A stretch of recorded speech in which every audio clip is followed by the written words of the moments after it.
as I mentioned just now, there are many food companies. Okay, they will put the products based on the consumer demands. Okay, and then they akan neglect about all the public health nutrition.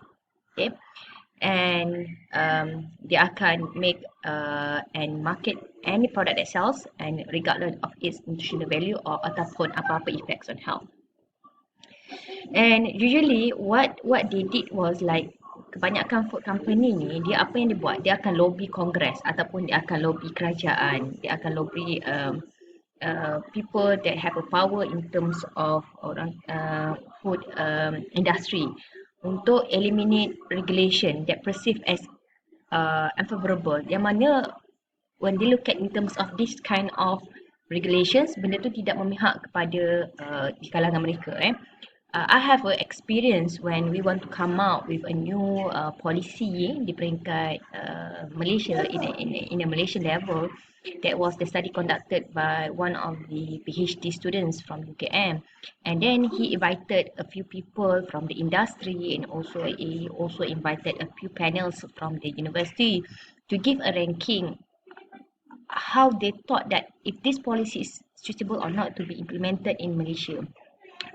So, and of course, during that kind of a meeting or a workshop, and there are a few members or orang kata dalam persatuan-persatuan macam contoh persatuan kumpulan-kumpulan yang I give example macam kelapa sawit, palm oil. Okay, they whenever that we set a policies, it actually can affects the way they produce their product. Okay?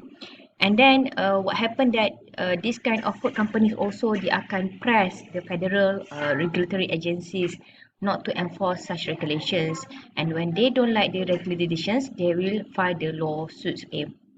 Kalau kita kata whether they can law the file suits, actually they can. Okay, sebab apa? I will show you there is agreement that have been signed yang mana certain agreement tu, that's why it's very be careful for the federal to sign anything, and benda ni sebenarnya boleh bawa kepada pihak orang kata atasan, pihak mahkamah if we break the contract or etc. Sebagai contoh lah company-company yang jual rokok ataupun food companies yang co-opt the food and nutrition experts by supporting professional organisation and research, and dia akan expand dia punya sales by marketing. Contoh, they know that the children love to have all this kind of junk food, and then of course they will targeting the members of the minority groups and also in people in developing countries, because for certain people for certain product we know that fat is we call it it's not as expensive as a healthy food like fruits and vegetables. So they know that by developing this kind of food product, actually they can earn a lot of income, because we know that they know that this kind of developing countries they really need that kind of food to support their life. And then they are whether or not the products are likely to improve the people's diets. Okay, so these are all the examples. Okay, the paper cutting that shows that on how people in the food companies they are fighting for themselves in terms of how they want to market or to produce their product. For example, it was like the latest in 2016.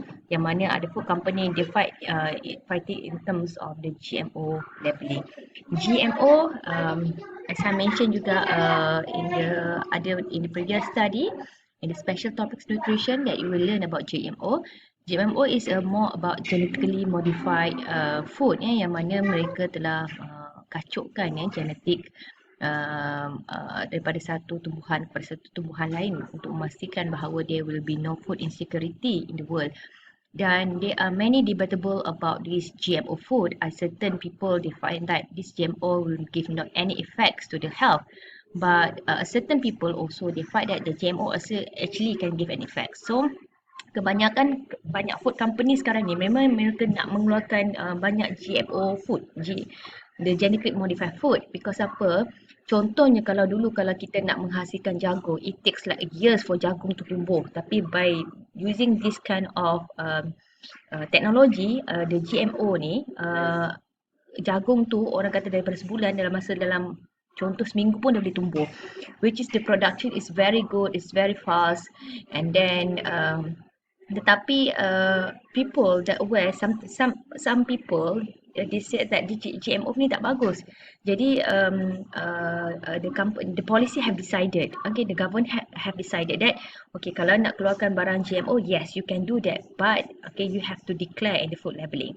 Where this is not like the food companies tak suka sebab they know that people or the people like us, the buyers, they akan of course they are very they are not exposed to what is GMO is. Dia orang tak tahu sangat apa itu GMO, then they will decided not to buy the product. So they will try to fight as many as they can lah in order for the regulatory punya decisions or policies not to put the food labelling about the GMO.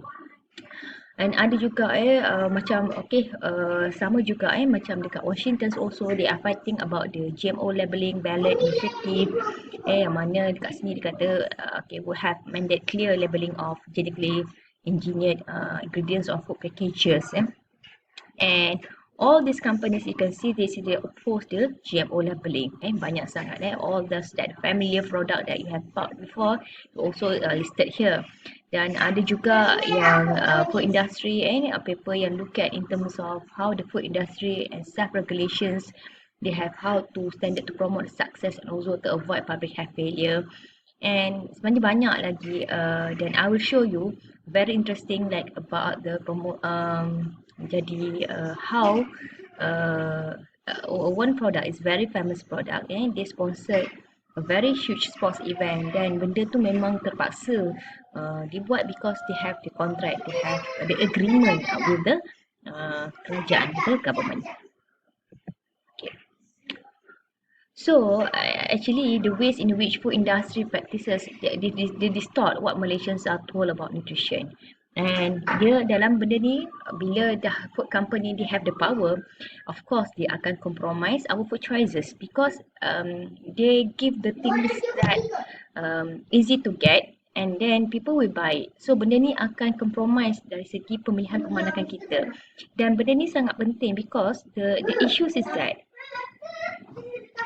some other it is worth to consider by anyone concerned about nutrition and health. Dulu memang they are very less concerned people about health.